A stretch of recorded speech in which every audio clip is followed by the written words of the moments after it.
Daniel, or Danny F. Collins, was born on April 12th, 1983, in Fort Pierce, Florida. He would later go on to play college baseball and was drafted by the Atlanta Braves, but that's not what's important for our story. Following a motorcycle accident and a subsequent opioid addiction, Danny would then spend 14 years in prison, where he became part of a white supremacist group. He deeply, deeply supported Donald Trump in his first election, claiming that it would save the white race. And now he speaks out against racism, against the injustice of the incarceration system in America, and how we've now expanded that to immigrants. And this today is a journey about hope and education, learning, transforming yourself from the bottom up. Professional baseball player, drug addict, homeless, now speaking, being active, trying to change hearts and minds. Danny F. Collins today on Flipping Tables.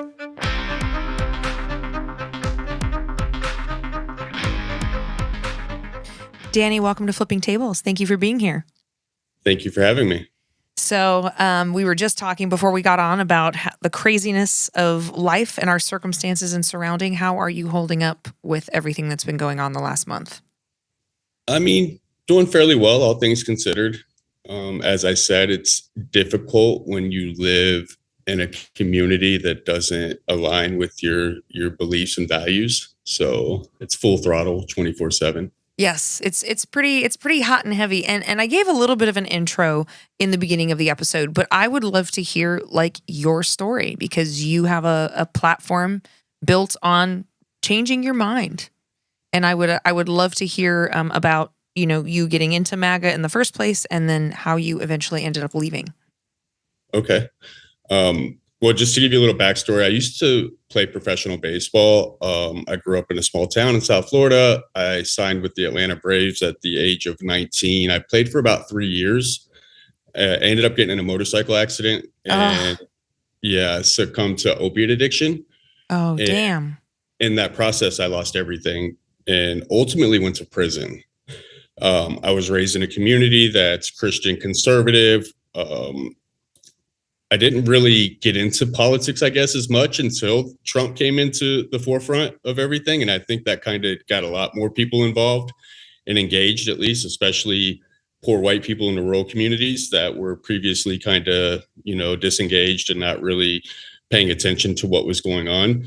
And I was one of those people. But I went to prison in 2009 and I did 10 years in prison. So Wow. 10 years. But while in prison, I met a guy. I was this white Christian conservative, and I had met this guy who was a Black Muslim. And he was sentenced from the same community as me at the age of 16. He was sentenced to 20 years, followed by 10 years of probation. What? But him and I became friends, and we're from the same community. And typically when you're from the same area in prison, you kind of gravitate towards people because it gives you, it's like a conversation starter, right? Yeah. And I used to get the Wall Street Journal sent in, and he was always interested in reading it after I got done reading it. So we started talking about politics and, the economy and, different things. But, one of the things that I would tell him, this was like right when Trump was starting to come into the political scene and campaigning for president in 2016, right around that time. I would tell him that, Trump's going to be the best thing for America and the best thing for the Black community. And, Black people need to get off the Democrat plantation. And, the Democrats don't care about you. They just want your vote. And, all the same like rhetoric. And so this is all happening in prison. In prison. Yeah. So like in prison, we're watching it. We're watching on TV every day. And the biggest thing with us in prison is like, we're just looking for somebody that's going to change the game time. And we know like that's a federal thing, with the president. But, on a state level, we want people that are going to do something for prison reform. And, that was something that Trump had talked about, too, with the First Step Act. And in Florida, we've had Republican control for 20 plus years, and we never get any change in the system. But, I would tell him that, one of the other things I would say is that, stop being the victim. Like, these are the consequences of our.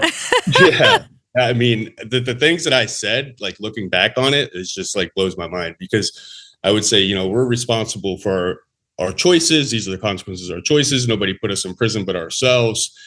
But what he said to me, like it really hit me. And he said that that's easy for you to say. You know, when that judge sentenced you, he looked at you as the All-American boy, Yeah. you know, ex-professional baseball player. You had went to college and, you know, succumbed to mental health and substance abuse issues. But when he sentenced you, he looked at you, probably saw his son in you, Mm. and you had 14 felonies. You went to prison and back home twice before I'll get out for one felony that I was sentenced at the age of 16. He said, when that judge sentenced me, he looked at me as a thug, a savage, you know, inherently criminal, inherently violent, just another young black kid lost to the system. He didn't see his son in me. He didn't see any redeeming qualities in me. And So he started he was serving 20 years for one felony. for one felony at the age of 16, and the Department Wow. of Juvenile Justice had recommended that he get a rehabilitation program, like not even prison time. Now, it was a serious felony. The charge was a serious felony, but nobody was hurt. Nobody was physically hurt. And he was the least culpable. So there was like two other co-defendants, and he was the youngest. He was the least culpable. He literally didn't even really have anything there other than just being in the wrong place at the wrong time. And Oh my God. so, and what's crazy is that one of his co-defendants was this 23 or 24-year-old female. She ended up turning state and then testified on him, and it was his brother. And there was a weapon involved, but you know, again, nobody got hurt or nobody was shot or That's anything. crazy that like that. nobody nobody was physically hurt. harmed. Like, Yeah. and how do I'm gonna go on a tangent here. I'm gonna just one second. How do you get 20 years when someone's not hurt and you're not even the prime offender? And Yeah. we can't put a rapist in prison for more than a fucking year. That really angers me. And that's one of the things he would say all the time. He goes, I can't tell you how many times I've watched sexual offenders come into this prison and leave, you know, and then some even come back, you know, or, you know, people who reoffend, I've watched them leave and come back before I get a chance to get out once. And what's sad is, like I said, the Department of Juvenile Justice recommended that he get a rehabilitation program. You know, he had all this evidence that were mitigating circumstances to where he could have got some rehabilitation. You know, That's insane. How old were you when you were sent to prison? 26 when I first went to prison. So, okay. and so that started to open up my eyes. So, like, I think Candace Owens wrote her book around 2020. So him and I were at the same camp for years together. And I remember her writing the book Blackout. And again, I had it sent in to prison. And then I started telling black people, this is who you need to be like. You know, you need to be like Candace Owens. And this is who you should listen to. And he said, you know, who you need to read is Michelle Alexander. And he told me to read The New Jim Crow, Mass Incarceration in the Age of Colorblindness by Michelle Alexander. When I read that book, they wouldn't even let you get it in prison. But I didn't read it until I got home. And when I got home, and I read it like the first week that I got out, and I look back at the times and all the conversations I had with him, and I was like, he was right. So in my arrogance too, I think I would look down at him. I was like, what's a young kid that's been in prison since he was 16, a young black kid, what's he going to teach me? You know what I mean? That's how arrogant I was. But he used to always tell me every single day, you underestimate me. You underestimate me. Because he had been in prison since he was 16. And all he did so crazy. Read books. Now, here's a kid that didn't graduate high school. He didn't get to go to prom. He didn't get his driver's license. None of this stuff. And then spent all these years in prison. He never succumbed to like the gang culture in there, any of the subcultures in there. And all he did was work out, read books, read books. And he was so wise beyond his years. Like the knowledge that he had, like he was right. I did underestimate it because like I was so caught up in, you know, thinking that I was right and the needing to be right. You know, like I think when you hear about white fragility and you hear these terms, like I didn't know those terms at the time, but now I look back at it and I'm like, oh wow, yeah, that was me. You know, but another thing that had happened when we were in prison was that in Florida, you have to work, right? Everybody gets assigned a job and you don't get paid to work in Florida at all. Like there's like a handful of jobs that are paying jobs for inmates. So you could work, like I did 10 years in prison and never got paid. Like, because slavery is legal in the US as long as you're incarcerated. So that's what he told me. So one day he got a job and he got assigned to an outside work squad where he can go into the city and get to mow the side of the highways and pick up the trash and stuff like that. Well, in prison, we look at that as like a privilege. Like, oh my God, you get to go out the gate. Every once in a while, you'll get some street food. If you have a cool officer that brings you some food in, you'll get to see people like civilians, and it's like, oh, you get away from the prison, right? And that's kind of how they package it to you to make Yeah. you like submissive and subservient to them. But he was like, when he went to the they call it ICT, and he came back, he was like, I'm going to jail or the box, or solitary confinement. And I was like, for what? And he was like, they put me on a work squad. I was like, well, that's a good thing. You get to go out the gate. You go Yeah. probably get to eat some good food every now and then. And he said, no, that's not a good thing. It's modern day slavery. And that's when he educated me about the 13th Amendment and the abolishment of slavery, except when punishment for a crime, But again, I didn't get it right then and there. I understand it now, but, looking back at it, like he was full of so much information and knowledge, but it meant that much to him where he said, you know what, I will go to solitary confinement before I go work for Wow. these people as a slave for free. And he had kept going to the box. And finally, he's like, you know what? I need my gain time. I need to get out. And he did what they asked him to do, because that's what they'll do. They'll put you in confinement and take away your gain time if you refuse to work. So a refusal to work it's like one of the worst punishments, one of the worst infractions that you can commit in prison, because they want the free labor. They want you to work, and they want you to be submissive. Like they don't want you to incite a riot, as they would call it, for refusing to work, because they don't want you to rally other people, because they need people to work. That's how prisons stay, functioning and flowing. So that was pretty much like what had happened to me in prison, and I was MAGA all that time. Well, until and what was it? You're in prison, and obviously you grew up in this conservative space. But what was it about Trump, like while you're there, that made him so appealing to you? Like, because you're not going to get to vote coming out of there. What made him? What did you think at that time was like the winning things about him? So that's the stuff that I didn't fully understand, right? That I was literally supporting a party that did not have my best interest in mind. As a convicted felon, where the Republican Party has had the supermajority for the House, the Senate, as well as the governor's mansion in Florida for 20 plus years. And they've done nothing in terms of prison reform or helping people who are incarcerated. Yeah. So why I would support the Republican Party, but I think it was just because that's what I was conditioned to do for so long as a Christian, as a conservative, just taught that, as a kid, never really questioned why. But I would say the things that I thought that I identified with was like, oh, well, they're anti-abortion, and, they're anti-gay marriage. And as a Christian, I'm supposed to support these things. Again, never really understanding why. But the other thing about Trump, and what you'll hear from a lot of white people, and you heard it in the voices of, Charlie Kirk and, the Tucker Carlsons and a lot of the white right-wing influencers, even, the Andrew Tates, is that, white people are under attack and we're being discriminated against, and our way of life and our values, Christians were being persecuted in this country. And Trump kind of spoke to that, right? Because like anybody who looks at Trump for what he is, he was a rich, spoiled kid who got a $400 million inheritance, could not understand the working class or blue collar men or Christian people at all. Ever. Like it's like a different planet from it, right? Like, so how he even, people even identify with him, how I did, I don't, it blows my mind now looking at it. But back then, like, the other thing too is that he presented himself as anti-establishment. I'm going after Republicans and Democrats and the status quo, and he's not a politician. And then you're taught that, oh, he's a good businessman, and the United States of America is just one big business, and he's going to make the economy better, even though he bankrupted casinos and had like 6 bankruptcies and was given money to still like fail.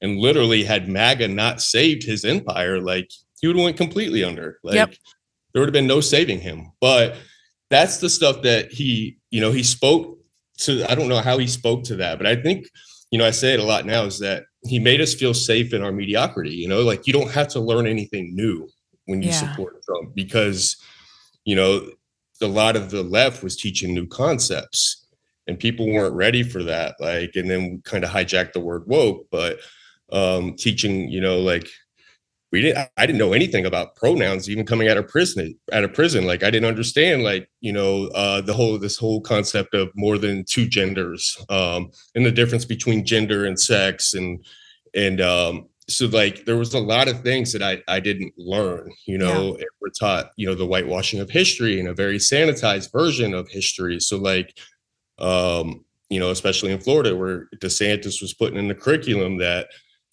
Black Americans benefited from slavery and they were taught trades and skills and as if they couldn't do that on their own. So like, and didn't before they were kidnapped.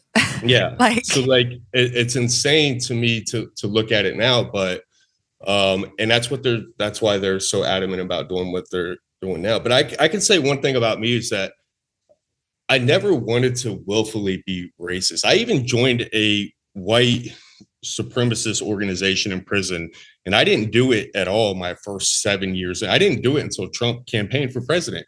And it was literally because I thought the white man in the United States of America was under attack, that we were being discriminated against. And it was almost like a rallying cry. Like, some of us got to speak up and have a backbone. And, it's not our fault. We're not responsible for what our ancestors did. Quit blaming us for everything, take personal accountability, quit being the victim, all the things that, we're taught to say. All those punchlines. All the punchlines, yeah. Especially when you're talking about the criminal justice system, which I was obviously in, black on black crime, like why don't we say white on white crime, but we're taught, these things that it's a very skewed perspective. And it's intentionally like meant to be a dog whistle because like, regardless of whatever crime happens to you, it's most likely going to be committed by someone of your race. Like that's just how crime works. But to portray it, to do that intentional spin is to discredit crime in Black communities or perpetuate it against Black victims, while the exact same thing happens in white communities. Yeah. And it's proximity. And it's fear mongering. Really, like that's what it all is. And I see now, like, especially when I went to the extreme of joining a white supremacist organization, in my head, I still didn't think that I was racist. I would have been like, well, you can be pro-Black. Why can't I be pro-white? If you've got Black pride and brown pride, why can't I have white pride? And not really focusing on the idea of white pride being centered in the oppression of Black people and brown people in anti-Blackness, whereas Black pride and brown pride was formed to survive that oppression. It was formed to stop the erasure of cultural identity. So there was a big difference even in what white pride meant and what Black pride meant. Yeah.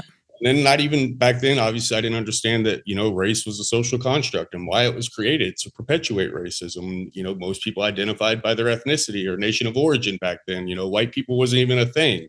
So these were all things that I had to learn. But most MAGA people don't feel comfortable in learning. They're so caught up in trying to work 60, 80 hours a week to barely get by that they need to scapegoat other people. They don't have time to read books. They don't have time to watch documentaries or learn things because they're so busy working, and they're so angry about the fact that they have to work and barely get by and they're struggling. So what they do is, and what I did was that I would look at other people that were poor like me and then blame them, and I see it all the time with MAGA. Like if diabetics or if drug addicts or people who suffer from opiate addiction or fentanyl addiction are getting Narcan, how dare you give them Narcan when we have diabetics who can't get insulin, rather than getting mad at the billionaire class or whoever's creating, this. The same thing with prison. How dare you give them people in prison resources when we're out here and we can't get the resources, we can't get education or healthcare? How dare you give it to them when they committed a crime? I didn't commit a crime, so like these are things that people on the outside always say, and it's things that, people in my own family, in my own community would say. You hear it all the time from them. So like, I just kind of bought into that narrative. Even being in prison myself, it was like, well, I got to blame myself for being here. And these are, the consequences. But, if I just follow Jesus and get my life together, then it'll all be fine. And now I can, scapegoat and blame everybody else. But, again, I think that's amazing because it's just so much of the conversation has been left versus right. And it really is about, like Lyndon B. Johnson said, if you convince the poorest white man that he is better than the poorest colored man, he won't mind when you pick his pockets. In fact, he'll empty his pockets for you. And it's like, it is exactly that, because not only does reading the books and doing the work take so much time and effort that a lot of people are not willing to put in or can't, but also it allows the rich to skirt the real issue. Because if people have homes and they have education and they don't have to panic if they go to the doctor because of expenses, you're not as hateful. You're not looking to scapegoat other people when you're actually doing well, when you're well fed and you're well rested and you're not stressed out of your mind and you're not sick. So if you have a system where people are in that space, especially the impoverished of any race, you can immediately funnel them into, well, it's the immigrants are the reason that you're poor. It's this person is the reason that you're poor. It's this person is the reason that you're suffering, instead of, oh, we have the money for universal health care. It would save us $450 billion a year to have universal health care, but it's not convenient to make money. Yep.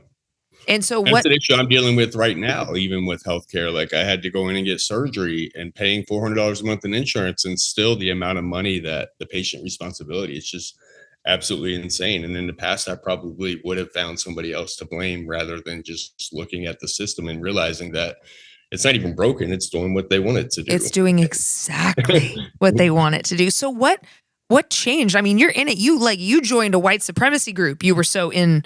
What really, this is the information that the dots that I connected. So the 13th Amendment, the abolishment of slavery except when punishment for a crime, right? You fast forward 100 years, you've got, Reconstruction era, and then Jim Crow segregation.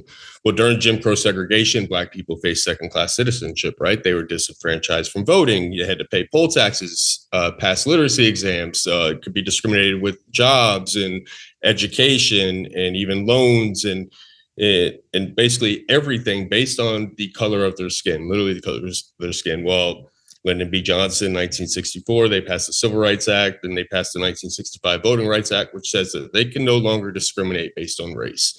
Well, as a Republican my entire life, that I always thought that systemic racism didn't exist. It was a thing of the past, that we have rectified it for the 64 Civil Rights Act and the 65 Voting Rights Act. Well, then what I learned, though, after that was that from like 1970, right after the Civil Rights era movement, that there was a 700% increase in our prison population, and that 1 in 3 Black males carry a convicted felon label, 1 in 6 Hispanic males, and 1 in 17 white males. And I saw those numbers, and I realized that in 2025, there's one class of people right now that you can still discriminate against legally. You can disenfranchise from voting. You can deny housing. You can deny jobs. You can deny, loans from the bank based on a label, based on a status. And that was convicted felons. And I had experienced this firsthand. I'd lived this. And I asked myself, well, why would that be? Do I think it's a coincidence that 1 in 3 Black males carry a convicted felon label since the end of the civil rights movement and Jim Crow segregation? Or is there something more nefarious at play? Either I have to think Black people are inherently criminal and evil and violent and all of these other things, or there is a system that has been designed to deliberately target and keep a demographic of people oppressed. And then I learned, as being a poor white male, that I just became collateral damage in a system that wasn't even designed for me. That system was not designed for me. And so many times that system tried to give me chances. Yeah. They would slap me on the wrist every time I get arrested. We need to protect his baseball career. Let's sweep this under the rug. Let's pretend this didn't happen. Until finally I got arrested so many times that they were like, okay, we can't do this anymore. Like, there's nothing else we can do. Yeah, I've been arrested like 15 times, Most of the time, it just started out with disorderly intoxication, public intoxication, minor alcohol offenses, but it progressively got worse, through addiction, as addiction got progressively worse. But they never rehabilitated me, or they never sent me to jail. They would just kind of slap me on the wrist, act like this didn't happen. Let's protect his career and let's move forward. And until they couldn't, But then I realized when I saw that, and I saw how the system was designed, and being in prison and seeing that, Black people make up 13% of the population in the US, they say, and roughly 40 to 45% of our jail and prison population. We went from 300,000 inmates in 1970 to as high as 2.1 million inmates in mid 2000s. So That is insane. That is a There's a staggering reason for number. the explosion of mass incarceration in the United States, that we're 5% of the world's population, but we're 25% of its prison population. But we claim to be the land of the free. Like, Yeah. we incarcerate more per capita than any other industrialized nation in the world. Like, and it blew my mind when I saw the numbers and how profitable the prison industrial complex is, and how much Black people are overrepresented inside our prison system compared to, their white counterparts. And I started looking at the data that, white people and Black people use marijuana at the same rates, but Black people are 3.5 more times likely to be arrested than white people. Well, and we have the comparison as well of when they were classifying drugs that, I think I have to double check this, but you needed 500 times the amount of white powder cocaine to qualify for the same prison sentence as crack cocaine. Yeah, like the that is just Anti-Drug Abuse Act. It's so like blatant, because who uses powder cocaine and who typically uses crack cocaine at that time? At that time in the mid 1980s, yep. And it was very deliberate. So, and that's when I started to see, and then even now, like what I'll get from most Republicans or MAGA is, well, you can thank Joe Biden and the 94 crime bill and Bill Clinton. And it's like, okay, we understand that like Democrats during the 90s were doing the same thing. It was the tough on crime rhetoric. Everybody was talking about it. It was a way that they had to stay in office and get elected. After Nixon, after Reagan, then you had Jimmy Carter, and then you had Bush. So like they had to do what they had to do. It doesn't make it any better, but at least one thing about Biden was that he admitted that, hey, that was wrong here. Yeah, we screwed up. Whereas most, Republicans will still say, oh, it doesn't exist. Systemic racism doesn't exist. We don't target Black people. But if you hear all the language that they use, it's that, Black people are inherently criminal. Still to this day, if you look at red states compared to blue states and see how the criminal justice system operates within those states, how that they view Black people compared to white people when it comes to crime, and the language that they use, and it's clear as day, what's going on. And that's what really opened up my eyes to be like, you know what, I'm supporting a party that is obviously inherently racist, whether they want to admit it or not. And I think that, I have a lot of white people that I know that I grew up with. In their heart of hearts, they don't believe that they're racist. They believe they're well-intentioned. How dare you call me a white supremacist? How dare you say I support the politics of white supremacy? But then when you give them the data and information, they still, it's like you don't want to admit it. Like I just showed a clip of what Charlie Kirk was saying about Jasmine Crockett and talking about the Great Replacement theory. When I was in this white supremacist organization, there was a creed that they went by. It was the 14 words that we must secure the existence of our race and a future for white children. Then it's followed with like a secondary slogan. You basically have a response. Why? And it's so that the beauty of the white Aryan woman shall never perish from the earth. Ew. Well, white women, but the whole idea so was gross. That, and if you look at the policies of the Republican Party, though, they go hand in hand. They don't maybe not explicitly say that, but they're so big on women not having bodily autonomy. Why? Because they want white women subjugated to white men. Like you need to be pushing out our babies, be quiet, stay in the house. Do what it's we ask my you to lineage, and it's always oriented towards the men, right? Because it's the lineage is never referred to as the woman's lineage. It's always the male lineage. You have to give me these babies. If you marry someone of another race, you're race traitor or whatever it is. And I think what it is that they don't want to accept the actual data because it's too much. So they just push it away and say, no, you're lying. Like that can't possibly be true. But the core principles absolutely do overline. But what they've done is, in order to justify their alliance with white nationalism, they've narrowed the definition. Well, I don't fly a swastika and I don't claim that I'm a white supremacist, so therefore I'm not. It's the same way that they've narrowed the definition of sexual assault. Well, I didn't hide in the bushes and jump out and rape this woman, with penetration, so therefore it's not rape, when really those definitions are so much bigger. But that's the intentional response of like, how do I still follow along with these excuses, but I don't get categorized over here either? Yeah. When I talk about white supremacy with most of the people in my community who are MAGA, who work and go, pay their taxes, take care of their families, they think that they're well-intentioned people that wouldn't cause any harm. And I'm not racist. I have Black friend type of thing. But When they think of white supremacy, they think of the bald-headed white guy on a prison yard with swastikas, you know? Yep. I'm like, Hitler was not that. Yeah. Hitler literally rose to power through the political channels, like through like what he had. He's a failed art student.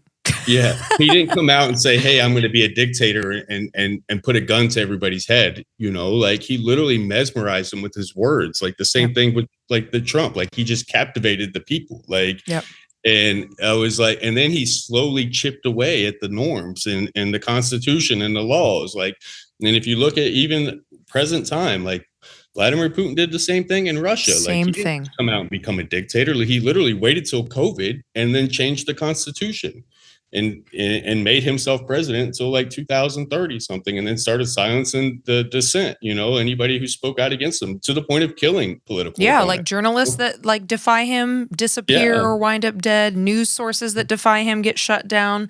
And I mean, that's something that makes me really nervous right now, because we have all these court cases that Trump has put against all these news sources, and he's claiming libel and defamation. And literally the defamation is they endorsed Kamala, which is totally legal, not outside their purview. But you know, Jimmy Kimmel getting fired, like all of these things where we're witnessing this silencing of dissent. And it doesn't, when you have complete control of the government, changing the Constitution is not hard. No, not at all. Yeah. You can start to ratify it. And I had a friend say to me, a kid that I grew up with since we were, you know, in grade school, was like, how can you say that he's silencing the opposition when you just posted a video with the Democrat talking on national television? And I'm just like, oh man, we're this far off. Like oh God, like, buddy. do I really got to break? Like, did you just not see what happened to Jimmy Kimmel? Like what he said about him? Do you not see the lawsuits where, you know, with 60 Minutes? Do you not see like the way he goes after every media outlet, and they're all like bowing down to him and like kissing knees the ring? buckling? Like, I can't believe it. I've been shocked and enraged by the cowardice. It's the money, man. Like that's all they care about. They will take that profit. They don't want even a little bit of a discomfort, a little bit of, you know, suffering for them, which would just mean, you know, maybe one less jet or something. Right, exactly. Oh, I didn't get that third yacht. Yeah, so like it's not even that much of a difference, you know, in their lifestyle, but it's just, and you see it too with like all the tech moguls and stuff. I've noticed on TikTok that since Trump has been in office, how much my content has been suppressed. Oh, mine has too. Huge. Yeah, the analytics, I can literally trace it to when Trump was in office. And I mean, I have the data that backs it up. But and then now they're talking about, you know, his billionaire buddies that are supposed to be taking over, you know, and again, it's just another way to silence any opposition, any voices that speak out against him. And the thing about having these, you know, even massive digital platforms is that all of the people in control of these platforms are all buddy with Trump. And so all he has to say is, I need you to shut that person's account down. They can flag us and say you violated community standards, and you're done. Yeah, that's it. Yeah, and so I've been making a concentrated effort to build my email list, get people on Patreon, like even as like subscribe as free members. So if I disappear one day offline, I can still reach people. I can still do something, because we're in the stage of authoritarianism where it's silencing any dissenting opinion. Yeah. And we're in it, like you said. We're in it. We're not. It's not happening. It's here. It's happening in the present, right now, as we speak. We're in full-fledged authoritarianism. Yeah, like and you're watching fascism in real life. My favorite quote has been from Pirates of the Caribbean. Right now, like just to like summarize the moment, right when they first take Elizabeth Turner, and she's like, "I don't believe in ghost stories," and he's like, "You best start believing in ghost stories, Miss Turner. You're in one." Like that is the thing that is burned into my brain right now, because I'm like, we're in it. We're in it. And I mean, the fight still stays the same. But when you really started learning all this information and like having this amazing perspective of, I was in prison, I know how this system works, I know how it was used to disenfranchise me and other people. Like, how did you feel like as you're learning this information, coming from being very into MAGA, like, you know, into like white nation stuff? What was going through your mind, and how did you feel as you started to learn that information?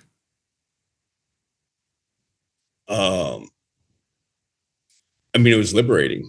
Yeah. Right. But I would say it was lonely too. So like two things.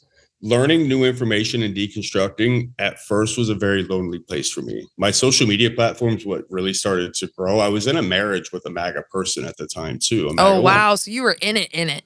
Yeah, in it. And I felt obligated because she was by my side in prison. Like, and she was somebody we've been together 20 years on and off. Like, so there was a lot of guilt and shame that came with that because she was there by my side when I was in my chaos of like drug addiction. Like, she withstood a lot of stuff that she probably, like felt like she didn't deserve, right? She deserved better than that. Like, so Yeah. it's very nuanced, right? It's not always a black and white conversation, but we were also very toxic. Like, it was just a toxic, unhealthy relationship. And so when I started to make this change, I was speaking out on social media with it. And she was like, well, she gave me this ultimatum. Basically, I can water down my message and just keep it to prison reform and addiction and recovery, or, like, we got to separate. And coming out of prison, that was the other thing, was that like she was the breadwinner. I was coming out of prison. Like, you can't just go get employment and housing and everything. I had no credit history because I've been in prison for 10 years. So like, it's difficult trying to get back on your feet and start over. And I was fearful, like, to leave, because I was like, okay, I literally got to start with nothing, from nothing. And finally, I just got to the point where I was like, you know what, no matter what, like, I have so much peace when I'm doing the work of deconstruction. Like, it is like saving me. It's healing me in more ways, like, especially with the mental health and the substance abuse side of things. Like, I had a lot of childhood trauma. My biological mother left when I was 1. She lived 3 streets down from me my entire life. I couldn't tell you what she looked like. So there was like a lot of childhood trauma that, I didn't deal with. And through the process of doing the work of, deconstructing and anti-racism stuff, I started to learn a lot about myself and look inwardly. Well, then finally I made that step to say, you know what, I'm just going to get my stuff and I'm going to go. And I did. And of course I got the hate that came with it. Oh, you're crap. She stayed by your side. How dare you do that? It's like, what? How dare I be happy and find peace and really set her free? Probably the best thing for her as well. So I made that decision to do that. But then, when you leave MAGA, like, where do you go, right? Yeah. It's like, this is all I've ever known. My entire life was white Christian conservatives. Like, that was my friend group. This is my circle of influence. And now really the only friendships I have with people are online. They're not really like in real life. So like, and a lot of people are apprehensive, right? Like, well, did he really do the work? Did he really change? How do you go from being a white Christian nationalist to the point of joining an organization to, like, is this for real? Yeah. And so that was a struggle at first, right? Because it was just like being on this island of like not having anywhere to go.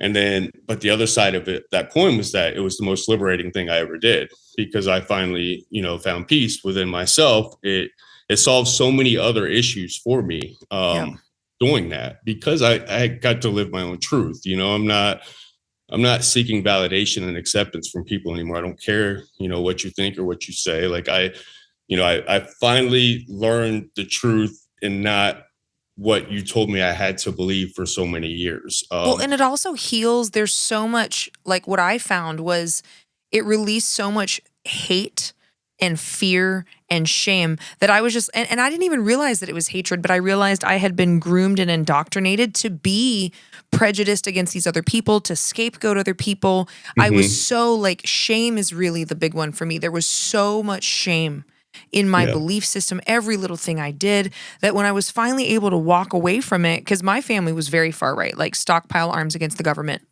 that kind of stuff. Yeah. And so to be able to walk away from that and just be like, oh my God, I'm a person. Like, I'm a person and my opinions are valid. My life is valid. I don't have to jump through all these performative perfection hoops to be like just a person.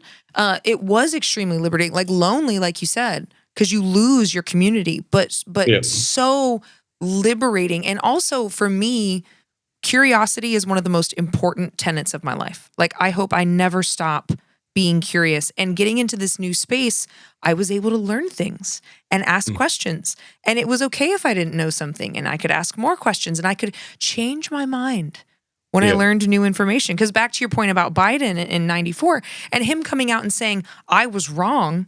I want my politicians to say I was wrong more often. Yeah, Like, because we're because not going to always get it right. you're not going to always get it right, and it means that you understand you're human, and it means that you grow when you get new information. I would love more of that, saying, you know what, we didn't handle that right. You know Yeah. what, I didn't have the right information. You know what, like whatever it is, I find that to actually be so much more refreshing than people who just double down and claim they're right all the time. Yeah, and that's what I would always do is double down, and it's like it's for what? It's so much pride, but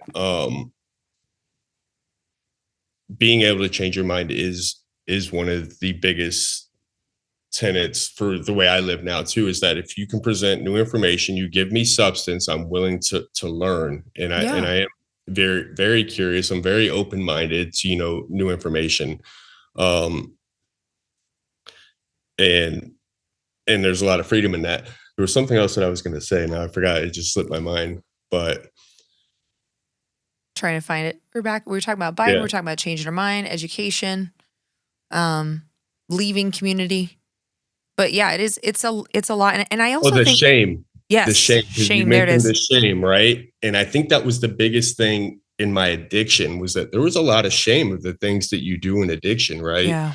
And there's a lot of vulnerability too, because when you lose everything, when I was literally homeless in the streets, right? Like I was couch surfing with friends, or there was a couple nights that I would stay at a park, like I would stay, I would literally I would sleep in my truck at the beach and go take a shower, like in the beach showers, like in my board shorts, Yeah. like, and I remember like so many of those nights and like the shame with it, because it's like, logically, better, right? Yeah. Like, how did I get to this place in my life where this is happening? I had plenty of reasoning, plenty of sense, but I had no emotional regulation, and I didn't know, no emotional intelligence, right? And I think that's the biggest thing with change comes, like, with that emotional intelligence and developing compassion and empathy, because I didn't even have that for myself. So how could I have that for anybody else? Because I was so hard on myself, and I would beat myself up over and over and over again. And I have to check myself now, because I'll do that. Like, where I find myself getting prideful, or I get in my feelings about things, and I know it's wrong. Like, I know, like, but it's physical, right? It's a visceral feeling. And it's like, why do I feel this way when I know I shouldn't feel this way, right? Like, I know that it's not productive, like it's not going to do anything good, and I do it. And then if I lash out with it too, like, then all the shame and the guilt that comes with that. And I remember being in addiction and being so vulnerable and being homeless, and they tell you, well, you got to find Jesus, or you got to do the 12 steps, and this is the only way. Yeah. And if you don't do it our way, basically you're going to be homeless even longer. So now you have to kind of adopt that narrative, and assimilate into what they want you to do, because it's basically their way or the highway, And if you go into a halfway house, or you go into a 12-step group, or you go into a church, they want you to adopt their narrative and their culture and their way of life. And if you don't, then they're not going to help you. Yeah, you're not getting the benefits of food, housing, your basic physical needs met. So that was a big struggle for a long time, is that I'm having to do what everybody else wants me to do, or believe what they want me to believe, just because if not, I'm going to be homeless or not have anything. So, and now you couple it with the fact that I'm a convicted felon, and now it's that much harder because they control the jobs, they control the work, and it's something even out in my community, like where it's hard to find, meaningful work. So I had to kind of do things for myself and try to make a way. Yeah. So that was something that was really difficult dealing with, and still can be at times, is because there was shame in that, not accepting, or having to adopt their narrative and not being able to live to be truly who I wanted to be. So when I finally said, you know what, whatever happens, let the chips fall where they may, like, it's still hard financially at times, but it's so much more freeing because I don't have that shame. Like, I'm not going to hide behind this idea that I have to accept Jesus and his forgiveness in order for me to not carry guilt from my past, like, because that's what, and I see a lot of people who do that, who are Christians, who I know were drug addicts, who I know were in the streets, who did things that they thought were shameful, and that they've been so conditioned to believe that the only way they can forgive themselves for that is by accepting Jesus. They have to cover themselves in the blood of Jesus. Otherwise, there's no freedom, and you have to carry that shame and that guilt. And it's like, no, you don't. Like, And Just let it go. it's always so conditional. Like Yeah. the first thing is that like shame attacks who you are as a person. And I find that shame in Christian nationalism is like it's the cyclical cycle to keep you stuck in the movement, right? Because when you look at like if we just take Jesus as just his teachings at face value, it's all about forgiveness and acceptance and like taking Love. people where they are, meeting people where they are. But you when it's brought into Christian nationalism, it's you're faulty, you're broken, you're worthless unless you buy into this particular version of God and the Bible because only my version is right, which is insane. Because we're talking about a text that like the earliest manuscripts, like it was starting to be written in the 9th century BCE. And you're saying that you're the only person who fully understands it. Like it is so much arrogance and abuse. The arrogance in that. It's so much arrogance. Like, how dare you like say And that it's abusive. it is abusive. And it's meant to foster a sense of power and like you're not allowed to question me because only my opinion of God is right. And it's actually insane. For me, growing up in like I graduated from Liberty University. I studied I was required to take theology courses, which I took in Israel with Liberty.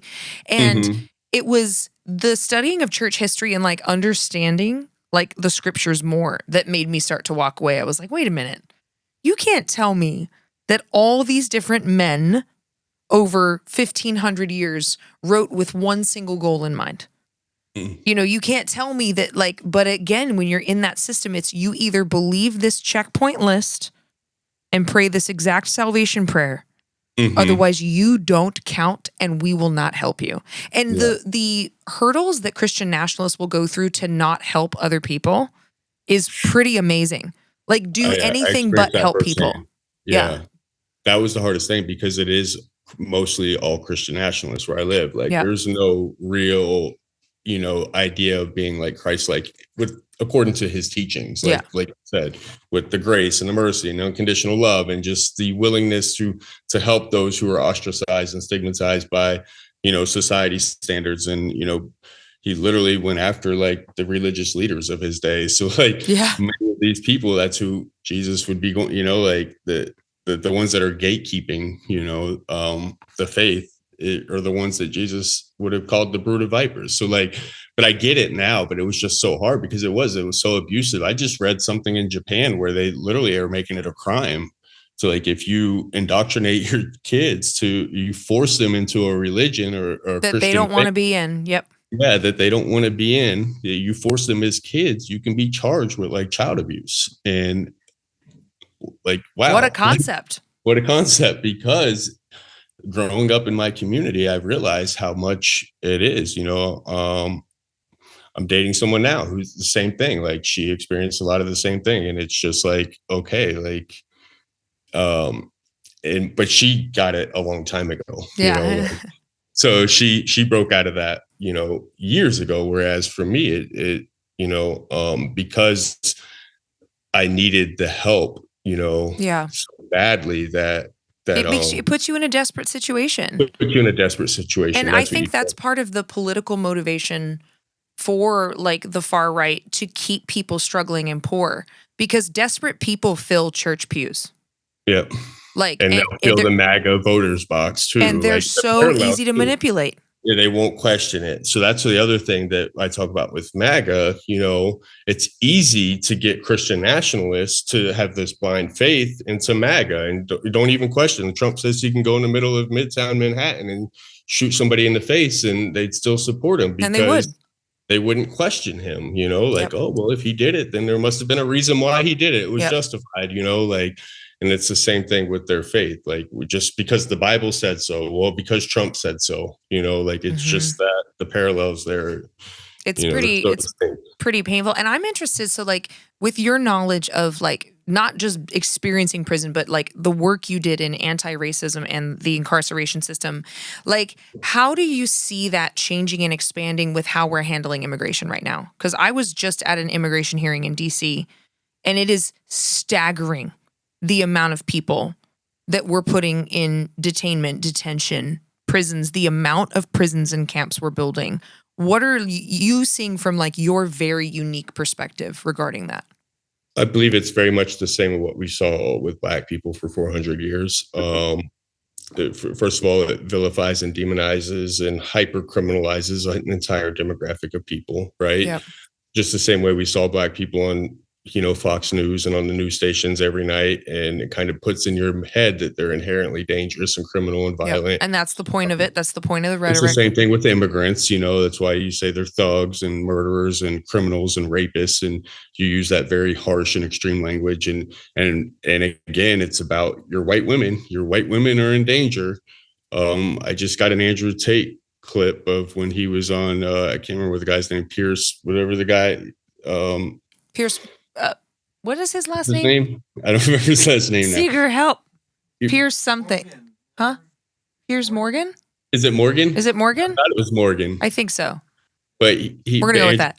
Yeah, Andrew Tate was basically saying, I fear my two daughters. They walk down the street and they'll just be raped, Coming from someone who's sex trafficked women. Yeah, I bet you're scared, right? You dick. Yeah. And he's like, and I'm half Black. He's trying to justify it by saying that, but it's just like, the hyper criminalization of and this existential threat that, white people fear that these immigrants are coming in and they're going to take their women and rob and rape their women. It's the same thing they said about Black people, after the abolishment of slavery, like where they literally had commercials, like where you had to like hide your white woman walking down the trail because there's going to be a Black person hiding in the bushes that's going to rape your woman. And it's the same thing that they feel about immigrants. So that's why I say it all goes back to the politics of white supremacy, whether they consciously can realize that or not. Even the people who unwittingly support it, like that's what they're supporting. And the prison industrial complex is very profitable for a select few. But you know what else it does is that detention centers and prisons and jails, they prop up the economy, right? So most of these prisons and jails and detention centers are typically built in rural communities, right?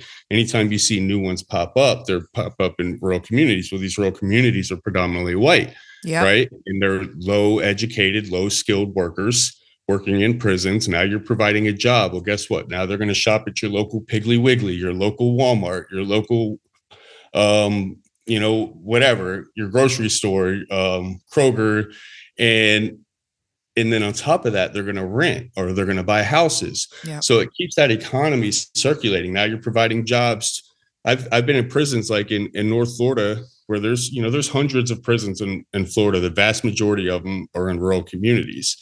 And I've been in prisons where you've got like 3 families that work the entire prison. Wow. They're the warden, the sergeant, the officer, the nursing, the food service workers, literally every job, the maintenance, the entire, it's just a handful of families, but you're providing jobs to that community.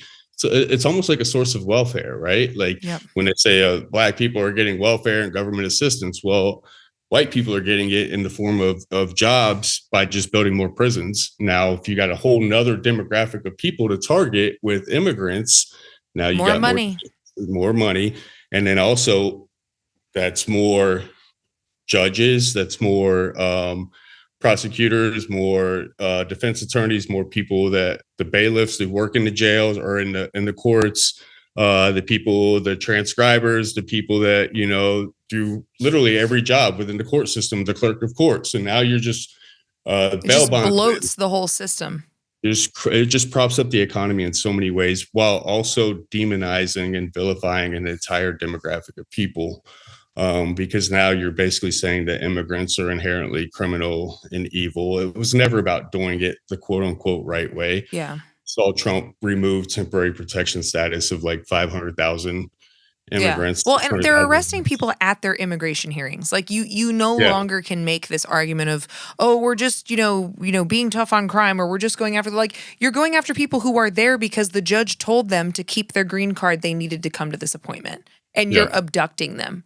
It's been unbelievable. I mean, and now like several U.S. citizens have been snatched up. Why? Because they look Hispanic or they look Latina or they speak Spanish. It's absolutely insane and completely morally bankrupt. And the fact that Pam Bondi used to be a lobbyist for the GO group. Well, that's the other thing I was about to say is that if you look at the private contractors especially with the immigrants, because it is the private contractors that are getting a lot of these deals. Now, when you look at state and federal prisons, only I think 8% of the actual prisons that are federal or state are private prisons. So 92% of them are government ran. Okay. The state.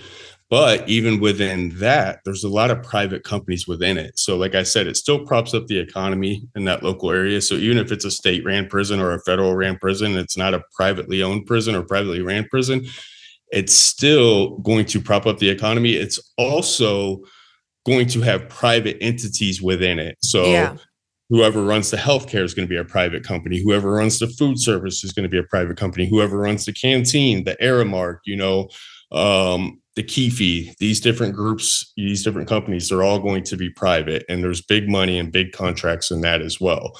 But with the detention centers, you see the GEO and the Core Civic or whatever. I can't remember. There's like 2 or 3 that are in competition with each other with the private prisons, and they get the contracts too with the states and the federal prisons too. But there's a big market with them, and you're talking billions of dollars with immigrants. So and a couple billionaire buddies, like you said, Pam Bondi used to lobby, and I'm sure Trump, and it just one hand washes the other, and it's more money. Yep, and it's more of a cycle, and and to me, it's amazing that she was able to even get confirmed with a glaring conflict of interest like that. But it really is. It's become every justice, free speech, elections, whatever it is, has really become down to the highest bidder. And one of the other things I think about, you mentioned, it's kind of this returning rhetoric of protect your white women, which is the same rhetoric they used during the Cold War. It was like this imagery of, the big, strong, all-American soldier, and the women need to be protected from the Red Scare, from the communist enemy, from socialists. And what do you think, how do we start to have the conversation with Christian nationalist men? Because if you look at the different chapters of how fundamentalism has grown in fascism, it's always at these critical points where masculinity is being redefined. So like coming into the 20th century, men were going from working these big manual agricultural, labor jobs into working more like punch a clock type work. So there came this way of how do I demonstrate my masculinity? And then you look at like civil rights, when women are now working out of the home, they're going to school, there's this conflict again. How do you start to open the door with like especially white men about, hey, you can be a man without having to buy into all of this dogma? Because I think that's the hardest group to reach. The education, right? And look who's controlling those narratives in the airwaves. Your Joe Rogans, your Charlie Kirks, your Andrew Tates, your Tucker Carlsons, and half of these people aren't even, it's just mind blowing because, they preach this whole alpha male concept of, that's one of the things I get the most from MAGA now is that, oh, you're this beta sheep, soy boy. And meanwhile, they're the ones that are like falling in line with whatever their group tells them to do. You're not questioning anything. And then on top of that, like, what's funny is that, like, I was an athlete. Like, I'm 6'3", 230. Like, so if you really wanted to take it to that level of what you define as masculinity, like come at me, bro. You're not even be on the same playing field as me. So I laugh at that, first of all. But then secondly, like, it's like, your definition is so skewed of like, and it's their own insecurity, right? It comes down to fear. Proper education. I think one of the biggest things for men and what we need to be teaching young men is emotional intelligence, right? Like the vast majority, like if I would have been taught that at a younger age, I would have been way ahead of the game, but like I fell so far behind because I was naturally intelligent. I was a very good student. I sought, like, I wanted to be a good person, right? I sought truth. I just was taught, a very, whitewashed and very toxic masculinity, every bit of that. I was taught all of that. That's what I was conditioned to believe. But had I had the emotional intelligence, and they look at that as weakness now, right? When toxic empathy. Kids about their feelings, like, how dare you teach these young boys about their feelings? Because we didn't communicate that stuff as a kid. My dad never said I love you growing up. And I didn't even grow up in a family, like most of my like dad's side, they were like bankers and corporate people anyways. But My dad was in law school when he had me, and he dropped out and ended up working like at a grocery store and in the grocery business. So like we were fairly poor and kind of the outcast compared to the rest of the family and stuff. But like he didn't even do like a lot of stuff with your hands, but I grew up around it, Yeah. but it's just redefining like what, first of all, like what does it mean to be a man? Like these people get so hung up on like, the ideas of what masculinity is. So I think it is. I think it comes down to emotional intelligence, controlling the narrative. Look at who's controlling the narrative right now, the Yeah. influencers. And that's one of the biggest problems I feel is that you look like in Florida, Ron DeSantis, like He is a so you look mess. at it as being like your man, like your man's man. He's wearing high heel boots, like Like if we're going to get real specific about your yeah, paradigm not that here, it matters, but like this is but like what according to your you, definition of according to you, masculinity. Yeah, according to you, like well, and I think that because it's again, it's these narrow definitions, like narrow definition of white supremacy, narrow definition of sexual assault, narrow definition of what a woman can or can't be. And it's all this fear because it's this fear of like, what if I let go of control? What if I don't fit in this list? Then who am I? mm-hmm. And the reality is, so like I'm, you can see me. I've got like long nails. I've got a nose ring. I've got tattoos. So I get it. Like people are like, "What are you, trans? Oh, nose ring. I can't take anything seriously." And I'm convinced that the reason that it makes them so uncomfortable is because someone else's definition of me doesn't matter if I know who I am. That's it. And they know that. And so when they see someone who knows exactly who they are and doesn't care that they don't fit on the list, it makes them really uncomfortable.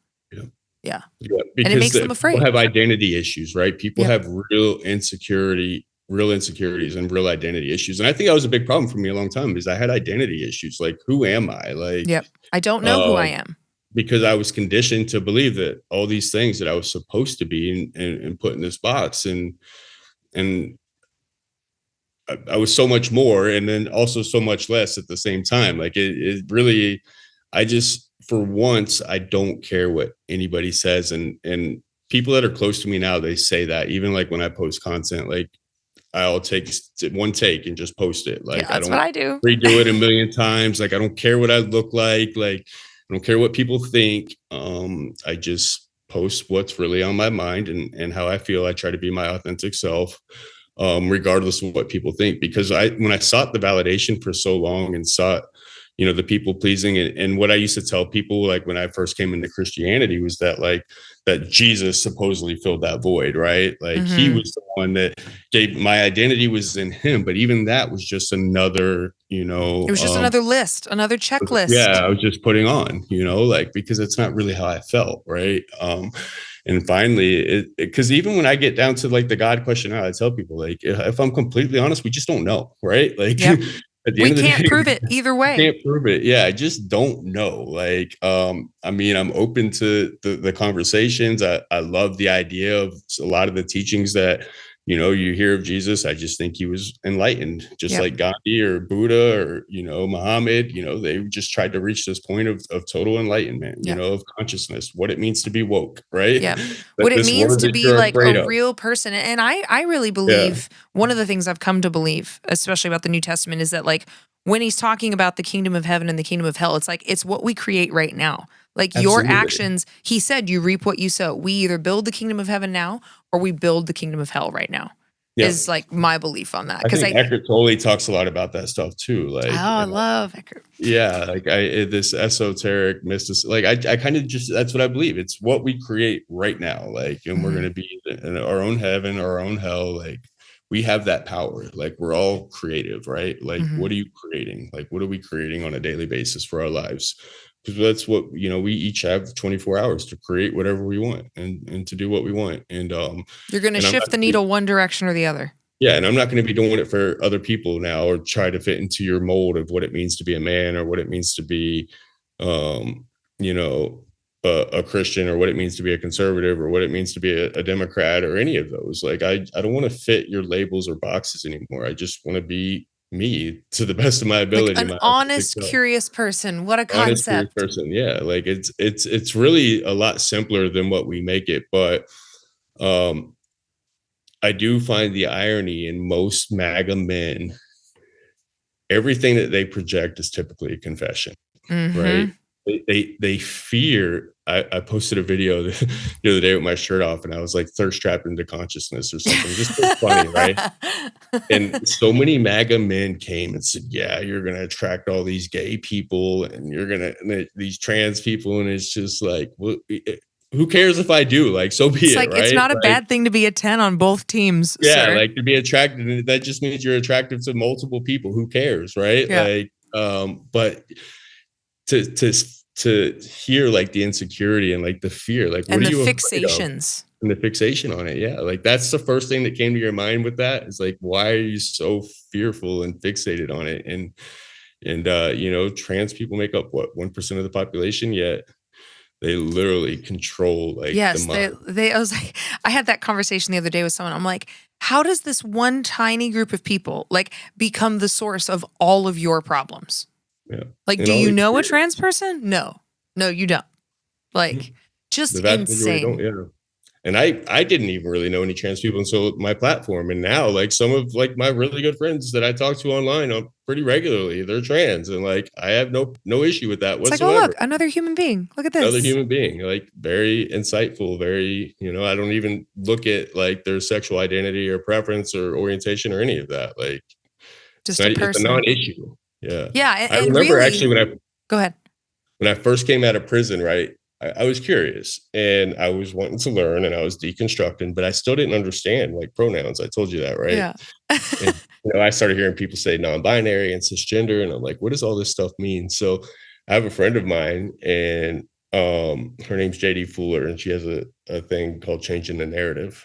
And she had me on her show, and we ended up becoming friends. We met online. Well, her wife is from my community, from my town, and like she's from like Los Angeles in the first place, and she's a Black woman, and she definitely doesn't fit the mold of like the stereotype of the person in my community, right? Yeah. Like, and so she was like, well, I'm coming to town to visit my wife. Let's go to lunch. And I was like, good. I want to learn about pronouns. I need you to come teach me. So we go, there's a place like on the water where I live.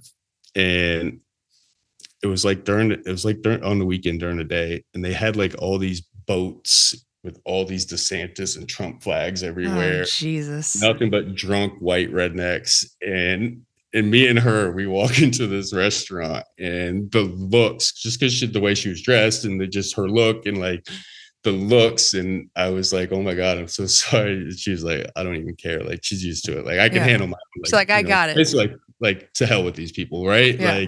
Like, and again, somebody who's completely comfortable in their skin, does not care about the validation or the acceptance or what people think. And like, they better hope they don't get out of line type of thing. You know, like they better know their place. And that's the way she carried herself. And I learned about pronouns that day. But it was, you know, just the experience. I remember like being one of the first times I was out of prison and just experiencing that and seeing that and being so concerned for like how she was feeling or her well-being. But realizing that, you know, like she didn't care because she was comfortable in her own skin. But like, you know, a lot of times I realized that, you know, like Black people do not feel safe in a lot of, you know, white Yeah. spaces. There's a reason for that, you know. Yeah. And a lot of white people don't understand that. Like Because, well, it's this perception. The way that I compare it to people is, you know, you meet men who are really trying to understand like the female experience, and they're trying to be advocates and they're trying to be allies. And what you have to communicate with them is like, I'm so glad that you don't know what it's like to never feel safe in a dark parking lot. But I need you to understand that I've never felt safe in a dark parking lot. And it's switching, and white people have to step into that same space of, oh, just because I feel safe here does not mean that this is safe for everybody else. And like my experience doesn't dictate the reality of the whole world. Yeah. And I think that's another thing you see with most MAGA people is that they cannot validate other people's experience. Like I have somebody that I argue with, debate with on a daily basis on Facebook, and I just kind of stop because I just see that he does not have any desire to be intellectually honest. Yep. He's ignorant, poorly educated, but has this like pseudo intellect, right? And but he's always telling other people what their experience is. Like literally, you could tell him. I could tell him, oh, I was a white nationalist in prison, and oh, you weren't a white nationalist. Oh, you just did that for protection, or you just or you could tell him. I told him, I went to this fashion show in New York City with Actively Black, and they did this whole thing. It was a really cool experience. So they did this whole thing on like Black history. They had a lot of icons there. Oh, that's amazing. Malcolm X, Martin Luther King, Dr. Martin Luther King's daughter was there. Some of Bob Marley's family was there. Ben Hayes, who created the Juneteenth flag, was there. Like it was just a really cool experience. And again, he tried to tell me about what their experience is like and why that they did some of the things they did in the protest and fighting for civil liberties and stuff like that. And I'm like, why don't you just listen to what people say and what their experience is and validate their experience and say, okay, that's what it is. Like when Black people tell you they're experiencing racism, then believe them rather than saying, oh, that's not racist, or, quit being so sensitive or quit being the victim. And it's just only my reality is real. Yeah. And he's one of those people. And I realized when I look back at my life, I was the same way. Like I would always invalidate what other people's experiences and then tell them what their experience either was or what it should have been, Oof, yep. And that was there. Yeah. Like you need to be like Candace Owens. Like I was telling you, like, this is what you should be like. And it's just like, and I even look back and I think about, and my dad was much more like, a lot of people I grew up around were very overtly racist. My dad was not, but he had like definite ingrained covert racism that I don't think he even realized. Because I look back now at some of the things he would say and I'm like, oh my gosh, like that is so not okay. But I don't, like, to him, it was just like telling you he's going to get a sandwich. Like it just doesn't, he was so stuck in his own paradigm that only his experiences were real, that it was this storyline that he had created. And they get stuck in their own reality, that only their reality can exist. And also like losing nuance of two things can be true at the same time. Like there can be good police officers, people who try to do their job the best they can. And we can have a systemic problem of police brutality in Black communities. Both of those things can be true. They can coexist. Yeah. They're not mutually exclusive. Yeah. And I say that all the time, is that people don't understand that two things can be true at once. And people can overall try to be good people and still have that covert racism in them, or try to be well-intentioned. Like, I don't believe any person is all good or all bad, but I do believe that like we should definitely be willing to at least take a look at, ourselves. Yeah.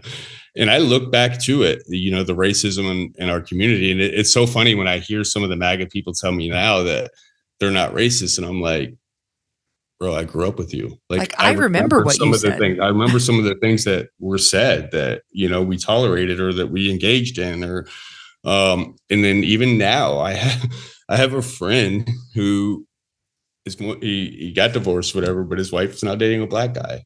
Oh. And it's an issue.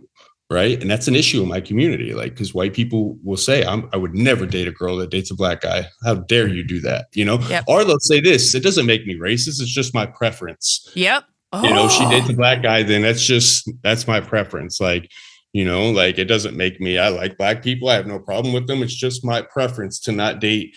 Like, no, that makes you racist. It's like his raging little dick energy too. Like, dude, my guy. Yeah. But we were conditioned to believe that, like, that somehow like that taints white women if they have, that how dare they get intimate or date a Black guy or something. And and they truly believe, again, those narrow definitions.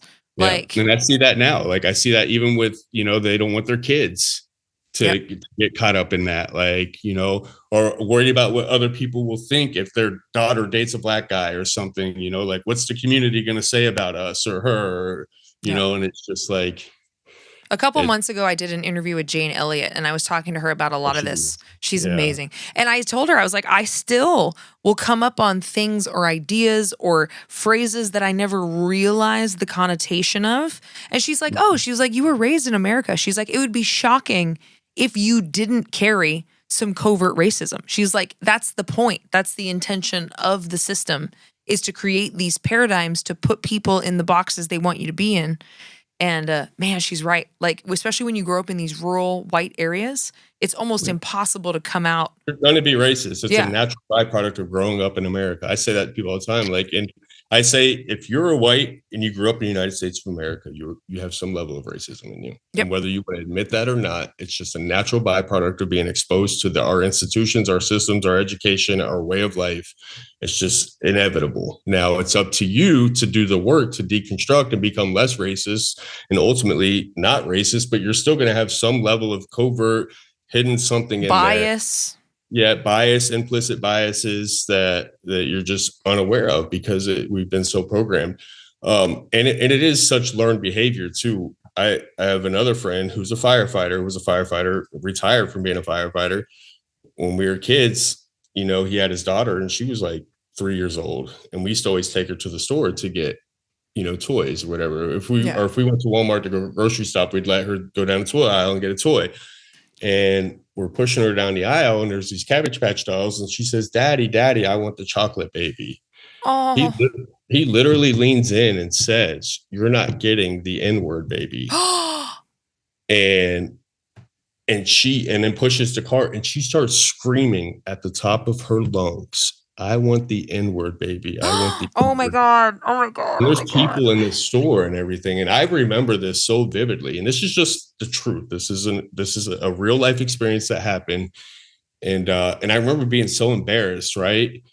But then, you know, trying to laugh it off like it wasn't a big deal. But when I look at the work that I've done now, and you're just like, oh my God, this is a story that vividly sticks out to me. And it lets me realize like how much this stuff is learned and it's passed down from generation to generation to generation, you know, because he said it to her so casually. This is a firefighter, you know, and she doesn't know any better. Community. Yeah. And then she just did what Daddy taught her, you know, she just said the word that he said.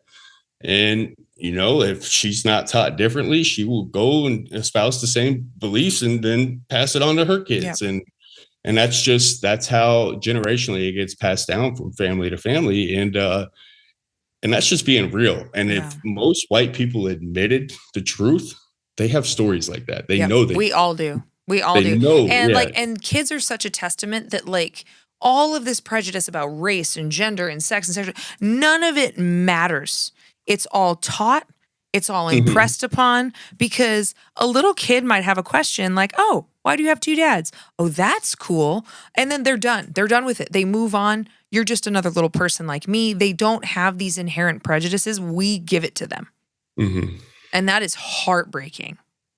It is. It's sad. Even now, the girl that I'm dating, she has a daughter, and we took her to the same thing to get a doll at the store, and hands down, she grabbed the black baby. We didn't say anything about it, nothing, but it didn't even cross her mind, right? Yeah, it's like, okay, that's the one you want. Moving on. That's the one she wanted. Okay, so be it. Life goes on, right? But then when she gets home and, you know, other people see the black baby, they can't help but wonder, well, did Danny coach her into getting that because they know that form is the way that it is? I'm like, no, she did that 100% on her own. Like, this was not even an issue whatsoever. But it's cool just kind of seeing too, like, how things play out and knowing that that's the impact that I had, that it makes people think about, like, well, wait, what's the influence that he's having now? Yeah. But I will say, like, the people like in my immediate circle of influence, they all get it. Like, some are more scared of being vocal, you know, or afraid of the consequence. I have a friend now that I've been educating a lot, and he's the one that doesn't like the idea of white women dating black guys. And he's come a long ways, but he's still got a long ways to go. Yeah. And I mean, this is all I'm around. This is people I know my entire life, and I'm constantly just educating, and he's come a long ways. But he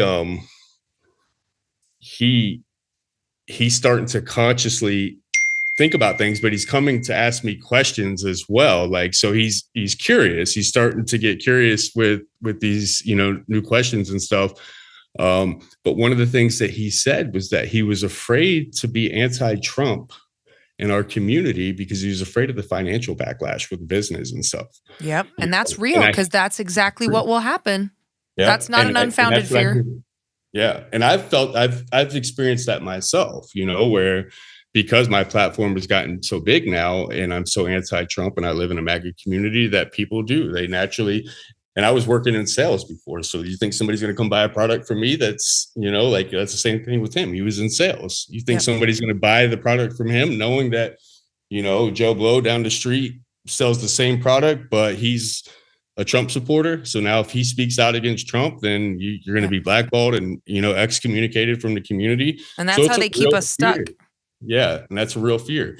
And that's what I said. Like, you've got to be so willing to give it all up. And you got to be willing. You're talking about, like, when it comes to privilege, you got to be willing to give up your privilege, your position, your power, your pocketbooks. Like, and most people aren't willing to go to that length, Yeah.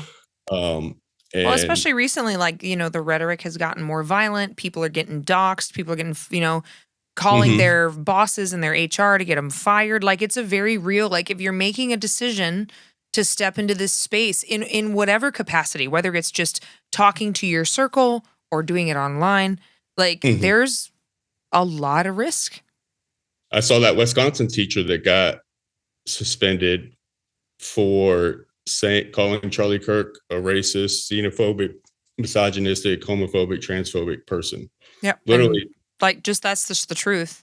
Speaking the truth about who he is, and got suspended, and I think was losing the job, like ultimately losing the job. Yep. I've had several left-leaning creators that I follow have gotten doxxed, fired, like all of these things. But what I will say is the overwhelming majority of them are like, you guys just freed up so much more time for me to be even more of an activist. Yeah. So what's in the future for you? Like, what are your goals? What do you want to keep doing? What's your hope for the future? I think eventually I'd like to run for something. I'm finishing up my bachelor's degree now. So I had my AA degree before I signed to play baseball. So I'm back in school now, criminal justice, which the irony in that, because we were talking about the Constitution and they were talking about undocumented immigrants and due process, and trying to tell me that due process was only for American citizens. It's like, that's not how that works. That's not what the Constitution says. Like, no person shall be denied. And it doesn't say no American or no immigrant. No citizen, because they use the word citizen when that's what they mean. Yeah. So, but then they tried to say that there was other works that they point to, like when the Constitution's not clear on it. And I was like, well, that's pretty clear to me. Like, it's no purpose. So it's pretty clear. You just don't like what it says. Yeah. So I would like to probably ultimately go to law school, but because I want to keep fighting within the system, the criminal justice system, and then educating people. So, like, I do some public speaking now where I go around and just kind of speak on my experience and share, like, what it was like being MAGA and how I deconstructed and got to the place that I am now. And so I'm passionate about that. Because then I can kind of mix into, like, some of the substance abuse and mental health issues as well, which is, a big issue in this country. It's all part of the environment we've created, part of that big circle. When people say, why has everything got to be about politics? Well, technically it is, literally everything that you are passionate about, whether it's mental health, substance abuse, criminal justice reform, like, politics is the channel to get it done. Like, whether everything is political, like, whether you want to admit it or not, it really is. So getting people to see that, because, that can be a touchy subject, especially when you're speaking. But I don't hold back. Like, I know. I've seen it. I've seen it. I mean, you too. Like, and I see that. Like, I appreciate the people who do the work that don't hold back or try to water it down or, like, play both sides, or the respectability politics, because, like, you should not be afraid to tell the truth. Like, Yeah. call it what it is. Like, Yeah. Be honest about it. That's my biggest thing is like, you don't have to like, I'm not going to do a tit for tat in the sense of like, I'm not going to come out, I'm not going to be ugly and I'm not going to be cruel, but holy shit, am I going to come out fire blazing with facts and I'm not going to waver on it. Yeah, that's the same way. Like, I don't want to resort to like trying to belittle or name calling or like doing that. I want to sometimes, but but I'm not going to back down. And then I do try. I think changing the narrative is very important, and also sometimes changing the approach to the conversation if I feel somebody's willing, to be intellectually honest and like receive like truth or try to learn. It's hard to kind of discern like who is and who isn't, but because I think that could be important is changing that approach, because I don't want to always be that person that's like, you have to like read the room, and there are certain people that like it's like you're the person you were talking to on Facebook where you just can tell like you have no interest in learning or growing or actually having a conversation. You're talking at me. And then there are those people that come at you with a question, but they'll have the dialogue. And I think that's the big pivot is, are you willing to actually have the conversation or not? Yeah. Yeah. Because I look at the, people who are effective, somebody I like too, that is kind of in the space, kind of what you're doing as well, but is a politician, is that James Tallarico. Is that he says? I love James Tallarico. Like, I just think like the way he articulates and his emotional intelligence and his demeanor, like in the way he beats you with facts, I think his delivery is much like, and he makes you look so foolish, but he doesn't intend to do that. Yeah, and it comes from a position of love, like and authenticity, and you can tell he's genuine. So like I want to try to be that person, and I know sometimes I can come off as being like arrogant or smug, and I don't want to be that. Like, because I do want to be approachable or relatable. Because if I'm not changing hearts and minds, then what's the point, right? Exactly. Like, if we're just doing it to tell people how much we know or how much we've learned, without genuinely showing how much we care, then I think it's all pointless. And I remember when I was homeless and dealing with all that was one of the things that you would hear a lot is like, show people how much you care before you tell them how much you know. Mm-hmm. And I try to live by that, like show that I genuinely care, like, and meet you where you are. It's hard sometimes. It's hard when people are just assholes. Yes. Yes, like, it is. Yes, it is. Want to match their energy and just be like, you know what? Like, you got the right one. I have to reel myself in all the time. I have to reel myself in and remind myself that I used to be this person. Yeah. And that's the other thing is I remember is that I used to be that person. I doubled down, tripled down, but it got me in trouble once too. So like with the Joey Swole thing, right? Yeah. And then I tried to give him the benefit of the doubt once he did his little apology video.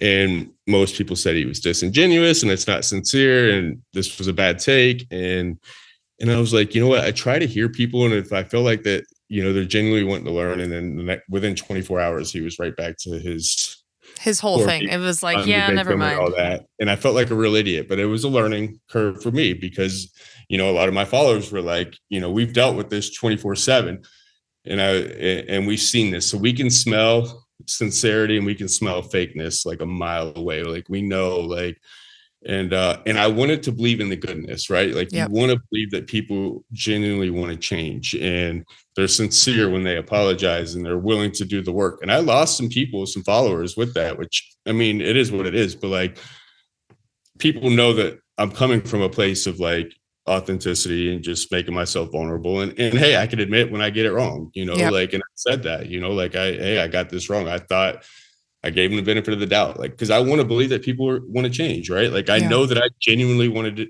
to change or at least seek truth, like whatever that looked like. I wasn't so like stubborn and stuck in my ways to where it was like, my way or the highway. So, I think that's a big thing. Like, I want to be able to change hearts and minds. And I've had a few people that have come to me. I remember when I first got out of prison, there was a guy that he did 15 years in prison, a white guy with me, and him and I became pretty good friends in there. And he got out too, and he was doing really well out. When he first saw my platform, like he was mad, like, how dare you like say all this stuff? And now he's full blown like left leaning. I love it. It's like we're getting there. But he told me too. He's like, man, he messaged me one day on Facebook, and it got to the point where he unfollowed me, unfriended me, like, and we'd known each other for years in prison. But he was like, I can't watch your stuff anymore. Like, how can you say that being in prison, knowing like how some of the black people were in there towards white people and how racist they were towards us? And I was like, you just got to understand where it's coming from, where black anger comes from, like, especially within the criminal justice system. Like, know that that's not, it didn't just happen in a vacuum, first of all. So understand the historical context of why we got to where we are. And then it'll allow you to have some compassion and empathy and then ask some questions and be able to de-escalate that and diffuse that rather than escalate it and make it worse, because that's typically what most white people do, because they become the victims and they become angry and offensive or defensive about, something that they don't take the time to try to understand. And that's what he messaged me and he said, you know what? I think I see the light.